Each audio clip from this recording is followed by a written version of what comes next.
not again.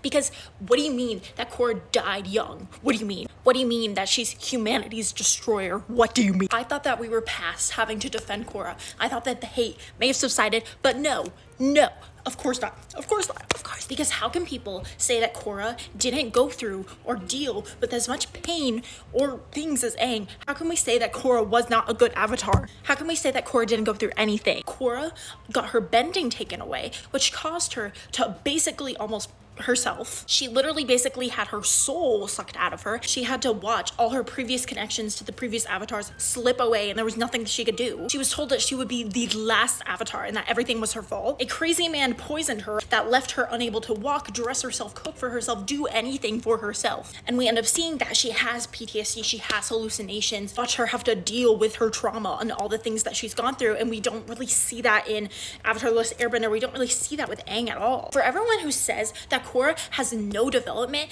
and that she is the same from the beginning to the end of the show, did we watch the same show? Like, did we genuinely watch the same show? The show starts off and she starts us up as this girl who is enclosed from the outside world because she's always been protected, given whatever she wants to do to survive, given all the proper training she needs, given basically anything except access to the outside world. That's what Aang wanted her to do. He wanted her to be safe and protected from the world. So obviously being sheltered and pampered her entire life, being told that she's this great powerful avatar and that she's super awesome and cool, when she goes out into the outside world, she obviously thinks that everyone thinks this of her because she's never experienced anything outside her bubble. Then when she goes into the outside world, she sees poverty, she sees discrimination, she sees all these horrible things happening to people, and she realizes that people don't love her because she hasn't been there for the world, which is again not her fault at all. Then she goes through all this trauma, which I've already mentioned, which changes her forever. At the end of the series, we see someone who has learned compassion. Literally, as you watch her fight with Kuvira, you can see